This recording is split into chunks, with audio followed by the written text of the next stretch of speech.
Et si je vous disais que ce n'est pas la maladie qui met le plus en danger votre santé après 60 ans, mais une erreur invisible que 9 patients sur 10 commettent chaque fois qu'ils parlent à leur médecin. Je me souviens encore de ce jour comme si c'était hier. J'étais assis dans la salle d'attente d'un cabinet médical à Paris, entouré de visages fatigués, préoccupés, parfois résignés. Tous ces hommes et femmes attendaient leur tour pour voir le médecin, mais dans leur regard, je lisais souvent la même chose.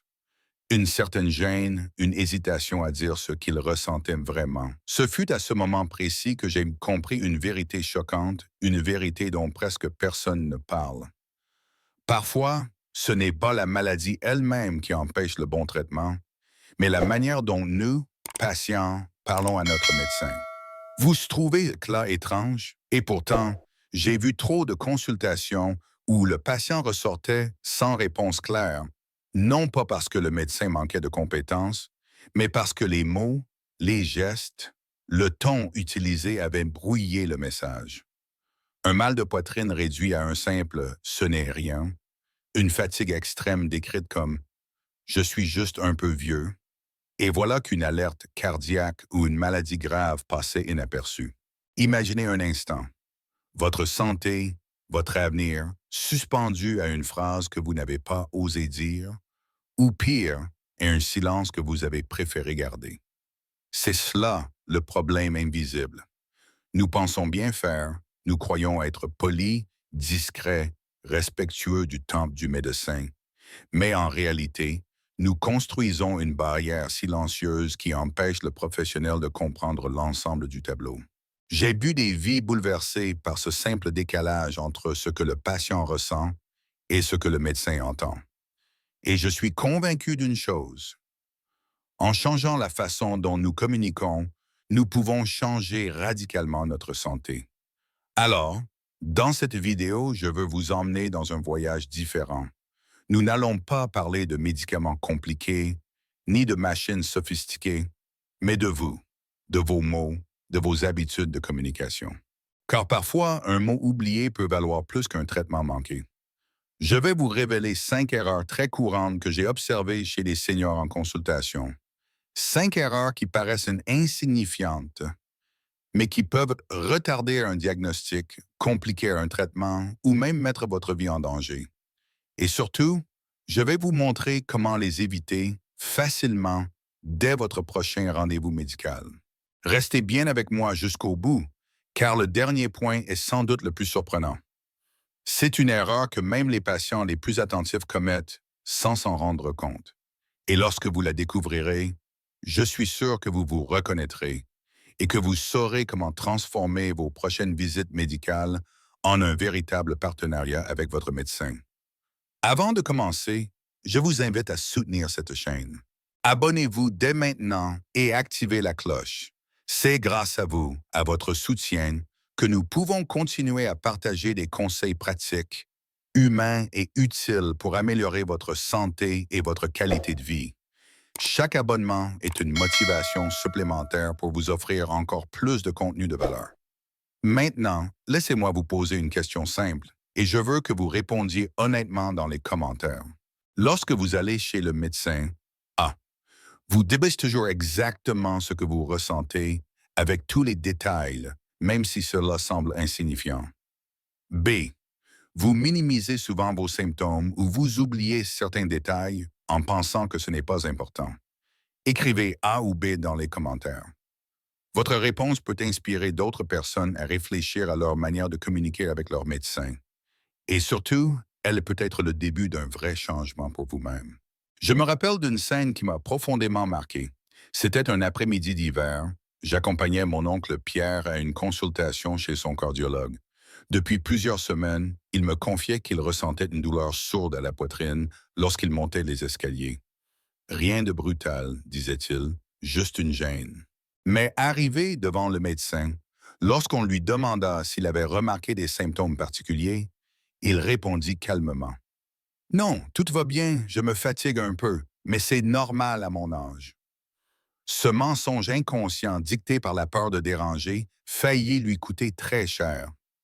Quelques mois plus tard, il dut être hospitalisé d'urgence pour un problème cardiaque que l'on aurait pu détecter plus tôt si ce jour-là, il avait simplement dit la vérité.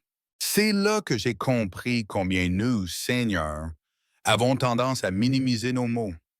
Nous grandissons avec cette idée que se plaindre est un signe de faiblesse, que vieillir signifie souffrir en silence, que les douleurs sont une fatalité.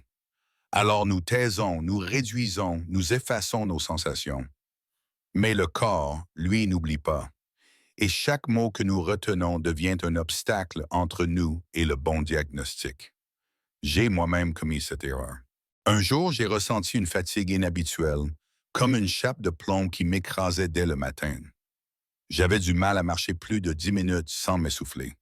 Mais quand le médecin m'a interrogé, j'ai simplement répondu « Ça va, c'est juste l'hiver qui me fatigue ». Il ne pouvait pas deviner que mon cœur s'essoufflait réellement. Ce n'est que des semaines plus tard, lorsque la situation s'est aggravée, que j'ai enfin raconté ce que je vivais. Et là, le diagnostic est tombé, un début d'insuffisance cardiaque. Depuis ce jour, j'ai juré de ne plus jamais cacher ou atténuer mes symptômes. Pourquoi faisons-nous cela? Par peur d'inquiéter nos proches, par pudeur, par habitude. Parfois aussi parce que nous avons intégré l'idée que les médecins sont trop occupés et qu'il ne faut pas perdre leur temps avec nos petits soucis. Pourtant, ce que nous appelons petits soucis sont souvent les signes annonciateurs de problèmes bien plus graves. Une douleur répétée, même légère, un trouble du sommeil persistant, un vertige inexpliqué. Chaque détail compte. Aujourd'hui, je suis convaincu qu'il faut briser cette habitude. La première étape est d'accepter que dire la vérité n'est pas une plainte, mais un acte de responsabilité envers soi-même. Le médecin n'est pas là pour juger, il est là pour soigner. Mais il ne peut soigner que ce qu'il sait. Alors, même si la douleur vous semble minime, même si vous pensez qu'elle disparaîtra d'elle-même, parlez-en. Soyez précis, racontez la durée, l'intensité, le contexte. Vous ne savez jamais quelle clé, cachée dans vos mots, permettra au médecin d'ouvrir la bonne porte du diagnostic. Je vous dis cela avec émotion, car j'ai vu trop de proches regretter leur silence. Et je sais que pour chacun d'entre nous, quelques phrases franches peuvent parfois sauver des années de vie. Je me souviens encore de cette consultation où j'étais assis en face du docteur Lefebvre et où, malgré mes efforts, je n'arrivais pas à trouver les mots justes. Il me posait des questions précises. Où avez-vous mal exactement? Est-ce une douleur continue ou par crise? Depuis combien de temps cela dure-t-il? Et moi, je répondais de façon hésitante. Oh, je ne sais pas trop, ça vient et ça repart. C'est un peu partout. En réalité, j'avais l'impression de ne pas être clair et surtout de ne pas savoir comment décrire ce que je ressentais. Ce flou, je l'ai compris plus tard, empêchait le médecin de saisir la véritable nature de mon problème. Avec l'âge, on accumule tant de petits désagréments qu'on finit par ne plus distinguer ce qui est important de ce qui ne l'est pas. Alors, on dit simplement qu'on est fatigué, qu'on a mal un peu partout, qu'on se sent pas comme d'habitude. Mais ces phrases générales sont comme des ombres. Elles ne permettent pas de dessiner une image précise. Et je me suis rendu compte que dans le domaine médical, la précision est vitale. Un mot bien choisi, un détail bien décrit peut orienter le diagnostic dans une direction totalement différente. J'ai revu cette scène avec mon ami Jacques. Il se plaignait depuis longtemps d'une douleur au ventre, mais chaque fois qu'il voyait son médecin, il se contentait de dire « J'ai mal là », en posant vaguement sa main sur l'abdomen. Le médecin, faute de détails, pensait à une indigestion ou à un problème passager. Ce n'est qu'après des examens complémentaires, demandés presque par hasard, qu'on découvrit une affection plus sérieuse qui aurait pu être traitée bien plus tôt si Jacques avait dit dès le départ « La douleur est localisée ici, elle commence après les repas, elle dure environ 2 heures, elle s'accompagne de nausées. » J'ai compris alors que nous devons apprendre à raconter nos symptômes comme si nous racontions une histoire. Pas une histoire vague, mais une histoire avec un début, un milieu et une fin. Quand est-ce que la douleur commence? Que faisions-nous à ce moment-là? Combien de temps dure-t-elle? Que ressentons-nous exactement? Une brûlure, une pression, une piqûre? Ce sont ces détails qui donnent aux médecins les pièces du puzzle. Depuis cette prise de conscience, j'ai adopté une habitude simple. Avant chaque consultation, je prends quelques minutes pour noter mes symptômes. J'écris noir sur blanc. Quand ils apparaissent, ce qui les déclenche, ce qui les soulage, leur intensité. Ce petit geste change tout. Le médecin n'a plus à deviner et moi, je me sens écouté et compris. Je crois que beaucoup d'entre nous ont grandi avec l'idée que ça suffit de dire qu'on a mal, que le médecin saura interpréter. Mais ce n'est pas toujours vrai. Nos mots sont les outils du diagnostic. Plus ils sont précis, plus les chances de trouver une solution sont grandes. Je vous dis cela parce que j'ai appris à mes dépens que l'imprécision coûte du temps, de l'énergie et parfois même de la santé. Alors, je vous encourage à être clair, concret, à décrire avec autant de détails que possible ce que vous ressentez. Non pas pour compliquer le travail du médecin, mais pour lui donner les clés qui ouvriront la bonne porte. Je me souviens encore de cette matinée d'hiver où je me suis rendu chez le docteur Lefebvre. J'avais attendu ce rendez-vous pendant des semaines, car mes nuits devenaient de plus en plus agitées et mes douleurs lombaires ne cessaient de s'intensifier. En entrant dans son cabinet, j'avais mille choses à lui dire, mais une fois assis devant lui, tout s'est envolé. C'était comme si mon esprit s'était vidé. Alors, je n'ai parlé que du mal de dos. Je suis sorti soulagé d'avoir enfin été entendu sur ce point. Mais à peine franchi le pas de la porte, une pensée m'a traversé l'esprit comme un éclair. Et mon problème d'insomnie et ses étourdissements apparus récemment. J'avais complètement oublié d'en parler. C'est à ce moment-là que j'ai réalisé combien il est facile de perdre de vue l'essentiel. On croit que l'on va se souvenir de tout, que chaque douleur ou inquiétude reviendra naturellement à l'esprit une fois devant le médecin. Mais en réalité, la consultation est souvent un moment stressant, parfois rapide, et il suffit d'une question du médecin pour nous faire oublier la moitié de ce que nous voulions dire. J'ai vu le même scénario se répéter chez mon amie Madeleine. Elle souffrait d'hypertension et prenait plusieurs médicaments. Chaque visite chez son médecin devait être l'occasion de vérifier si son traitement convenait encore. Pourtant, à chaque fois, elle sortait en disant « Mince, j'ai oublié de lui demander si je pouvais continuer à prendre ce complément alimentaire. » Ou encore, « J'aurais dû lui parler de ces palpitations que je ressens le soir. » Et force de remettre à plus tard, elle a fini par accumuler des questions essentielles qui restaient sans réponse. Et cela a compliqué inutilement son suivi médical. C'est alors que j'ai décidé de changer ma manière de faire. Avant chaque rendez-vous, je prends désormais un carnet et j'y note, l'un après l'autre, tous les points que je souhaite aborder. Je fais une liste simple, sans chercher à rédiger de grands paragraphes. Quelques mots suffisent, mais ils me rappellent l'essentiel. Mal de dos depuis 3 semaines, réveil nocturne fréquent, vertige en me levant, questions sur médicament X. En ayant cette liste devant moi, je ne perds plus le fil. Je ne laisse plus mes inquiétudes s'échapper comme du sable entre les doigts. Je crois que nous, les personnes en paix, avons souvent tendance à penser qu'il n'y a qu'un seul problème à la fois, que le médecin n'a pas besoin de tout savoir d'un coup. Mais c'est une erreur, car parfois, ce sont précisément les liens entre plusieurs symptômes qui permettent de comprendre l'origine d'un trouble. Oublier d'en mentionner un, c'est risquer que le médecin ne voit pas l'ensemble du tableau. Depuis que je me prépare ainsi, mes consultations ont complètement changé. Je me sens acteur de ma santé, plus organisé, plus responsable. Et surtout, je repars avec le sentiment que toutes mes préoccupations ont été entendues, que rien n'a été laissé de côté. Alors, si vous êtes comme moi, et si vous avez déjà quitté le cabinet en pensant « Ah, j'ai encore oublié de dire ça », je vous invite à adopter cette habitude simple. Prenez quelques minutes avant chaque rendez-vous, écrivez vos questions, hiérarchisez-les si nécessaire. Vous verrez, non seulement vous gagnerez en clarté, mais vous aiderez aussi votre médecin à mieux vous soigner. Parce qu'au fond, une consultation n'est pas seulement un moment pour recevoir des réponses, c'est aussi l'heure de poser les bonnes questions. Je me souviens d'un rendez-vous avec le docteur Lefebvre qui m'a marqué profondément. J'y suis allé pour des douleurs persistantes dans la poitrine.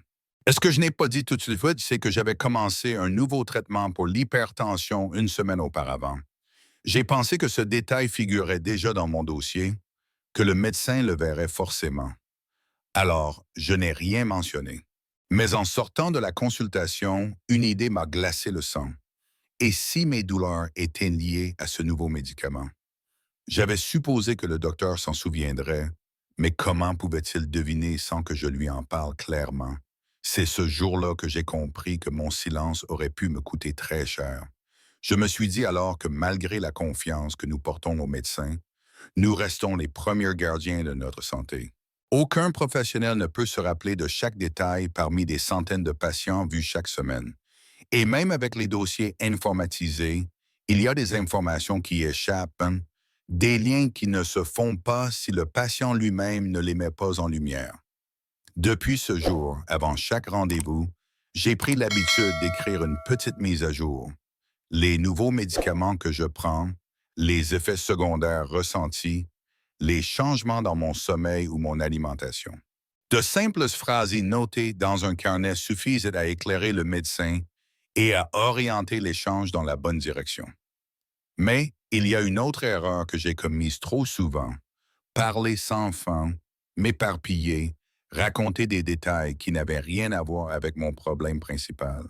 Je me souviens d'une fois où, en voulant tout dire d'un seul coup, je me suis mise à raconter mes insomnies, mes douleurs d'estomac, mes soucis de digestion, mes inquiétudes pour mes enfants. Le docteur m'écoutait avec patience, mais je voyais bien qu'il peinait à trouver le fil conducteur. À la fin, j'étais frustré. J'avais parlé longtemps, mais je n'avais pas obtenu de réponse claire. Avec le temps, j'ai compris que parler trop, ce n'est pas forcément mieux se faire comprendre. Bien au contraire. Le rôle du médecin, c'est de poser les bonnes questions et de diriger la consultation. Le nôtre, c'est de répondre avec clarté, d'apporter les informations justes, sans se perdre dans des digressions inutiles. Quand on monopolise la parole, on finit par brouiller le message et le cœur du problème passe à la trappe. Aujourd'hui, j'essaie d'adopter une nouvelle attitude. Je me présente avec mes notes, je donne d'abord les faits importants, puis je laisse le médecin me guider. Et si quelque chose me revient en mémoire à la fin, je le mentionne calmement, sans précipitation. Ce simple changement a transformé mes rendez-vous.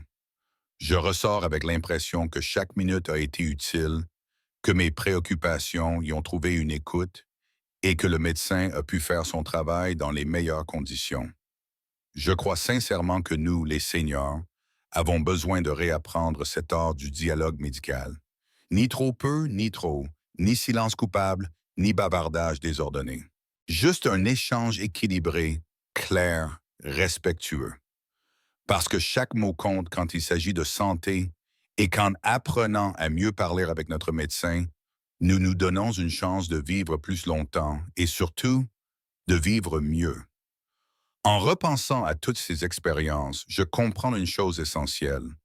La qualité de notre santé ne dépend pas seulement des médicaments, des examens ou du savoir-faire des médecins, mais aussi de notre capacité à communiquer avec eux. Chaque mot que nous disons, chaque détail que nous partageons peut orienter un diagnostic, accélérer un traitement et nous éviter bien des souffrances. J'ai appris que le silence peut être dangereux, que les imprécisions brouillent la vérité et que trop de paroles la noient. Le véritable art, c'est de trouver l'équilibre, dire ce qui compte, au bon moment, avec clarté et sincérité. La leçon à retenir est simple mais puissante. En devenant acteur de notre propre santé, en préparant nos rendez-vous, en parlant franchement et en laissant le médecin guider l'échange, nous transformons chaque consultation en une véritable alliance. C'est ainsi que nous pouvons préserver notre autonomie, notre vitalité et notre qualité de vie, même à un âge avancé. Et vous, qu'en pensez-vous? Question pour vous. A. Vous préparez toujours vos questions avant d'aller voir un médecin. B. Vous parlez spontanément sans préparation. Écrivez A ou B dans les commentaires. Et surtout, partagez vos propres astuces pour mieux communiquer avec les médecins. Abonnez-vous à la chaîne pour soutenir notre travail et recevoir encore plus de conseils pratiques pour une santé épanouie.